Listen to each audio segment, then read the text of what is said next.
Hey everyone, and welcome. Have you ever stopped to think about the invisible rules that are protecting you, your reputation, and your property, like right now? Well, that's exactly what we're going to dive into.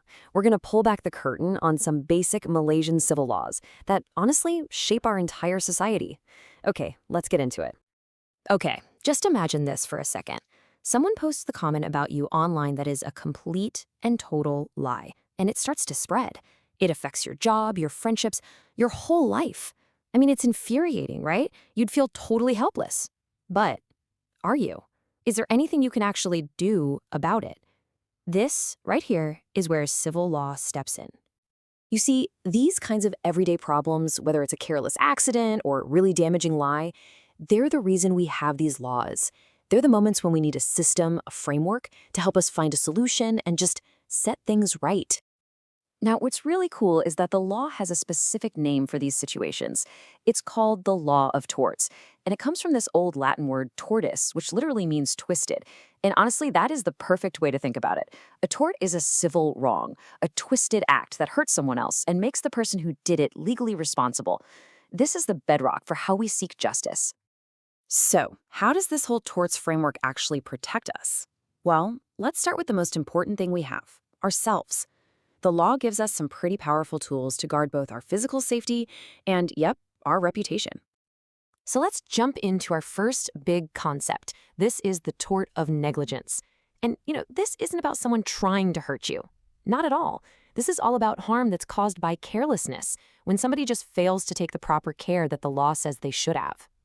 So, for a court to say, yep, that was negligence, they have to find three key things. Think of them like the essential ingredients in a recipe. You need all three or it doesn't work. First, did the person owe you a duty of care? Second, did they breach that duty by being careless? And third, and this is crucial, did that specific breach cause the harm you suffered? So you're probably wondering, where did this whole duty of care idea even come from? Well, it was cemented in this incredible, and let's be honest, kind of disgusting case from way back in 1932.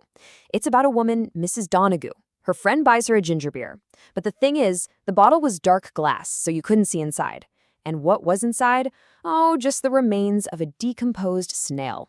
She drinks some, got really sick, but here's the twist. She couldn't sue the cafe owner because her friend was the one who paid for it.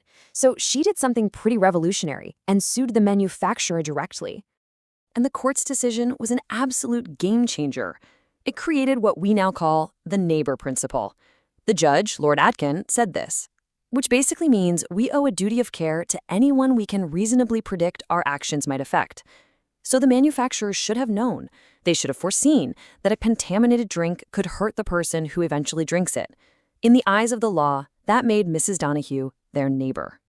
Okay, so negligence covers our physical safety. Got it. But what about that online comment we talked about at the very beginning? Let's switch gears from physical harm to protecting our reputation. This is where the tort of defamation comes in. It happens whenever someone publishes an untrue statement that damages your good name. Now, defamation breaks down into two main types, libel and slander. Libel is the permanent stuff. Think of a written post online, a newspaper article, a video. Slander is more fleeting, more temporary, like spoken words or even gestures. Libel is usually seen as more serious, and it makes sense, right? Its permanent nature means it can spread like wildfire and cause way more damage. To win a case, you basically have to show the statement was damaging, it was clearly about you, and it was published, meaning at least one other person saw or heard it. It's the law's way of giving you a clear path to fix the damage. All right, so we've covered protecting our person and our reputation. Now let's move on to our stuff, specifically our land and property. And here, Malaysian law has a really clear, really powerful system that's designed to give property owners total certainty. The system is called the Torrens system. Malaysia actually adopted it from Australia. And the core idea is so simple, but it was revolutionary. It's just this: the register is everything. Your proof of ownership isn't some dusty old pile of deeds. It's the official registration of your name as the owner at the land office. That's it. Now, the Torrens system works on two brilliant principles. First up is the mirror principle. Think of the official land title as a perfect mirror. It's supposed to accurately and completely reflect all the important facts about that piece of land. Who owns it, if there are any bank charges on it, everything. What you see is what you get. And the second idea is the curtain principle. This one's a game changer. It means if you're buying a property, you don't need to go digging into its entire history, peeking behind the curtain at every single past transaction. You can trust that the current title is the one and only truth.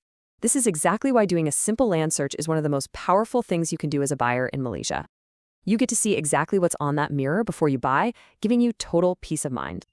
So, you put these two principles together, the mirror and the curtain, and you get something incredibly powerful: indefeasibility. I know, it's a mouthful, but trust me, it's a golden concept in law.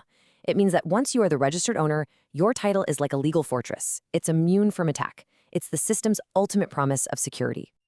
So you're probably thinking, wow, that sounds pretty much unbeatable. Once you're registered, you're safe and sound. But is that always true? What happens if the registration itself was based on something, well, illegal? Can an indefeasible title ever be defeated? And the answer is a big yes. The law is smart. The National Land Code lays out some very specific exceptions. Your title can be challenged if it was gotten through some seriously shady business, like outright fraud, forgery, or misrepresentation. The bottom line is, the law protects honest owners and buyers, but it will absolutely not protect a title that was secured through illegal means. Okay, we've talked about all these fantastic rights and protections, but a right is pretty useless if you can't actually enforce it. So if you need to sue someone for negligence or defamation, or even challenge a land title, where do you go? Well, you go to court, specifically Malaysia's civil court system. So where do you start? You start in the civil courts, which are basically structured like a ladder. You've got the lower courts at the bottom, and you can appeal your way up to the very top. This isn't just for keeping things organized. It's a system of checks and balances. It makes sure that decisions can be reviewed and that justice is served properly. Most cases start on those bottom rungs. So, which rung is for you? Well, most of the time, it just comes down to how much money your claim is worth. This table breaks it down pretty clearly. Let's say you're in a small car accident and you're claiming 20,000 ringgit for repairs. Your journey starts in the magistrate's court. But if you're in, say, a business dispute for 500,000 ringgit, you'll start in the sessions court. And for anything over 1 million, or for really complex stuff like land law, you'll start even higher up, in the high court. It's a pretty logical system that matches the size of the case to the right court. Okay, let's just take a step back for a second and look at the big picture. We've gone through some specific rules and some pretty interesting cases, but what's the ultimate goal here? Why does all this civil law stuff matter so much in our everyday lives? Well, at its heart, civil law isn't about punishment. It's about remedy. It's about fixing what's broken. It's this carefully designed framework that's there to provide compensation to people who've been wronged, to make sure there's a sense of justice, and most importantly, to create a predictable system that balances everyone's rights and responsibilities. And this quote it nails it. The law really is the invisible architecture holding our society together. It works quietly in the background most of the time, but it's always there, ensuring that when things do go wrong, there's a path to a solution, and that our basic rights to safety, reputation, and property are always, always protected. So, I'll leave you with this to think about. Now that you've got a better handle on these basic protections, how does it change the way you see the law's role in your own life? I mean, from the products you buy, to the property you own, to the things people say about you, its influence is absolutely everywhere. Thanks so much for tuning in.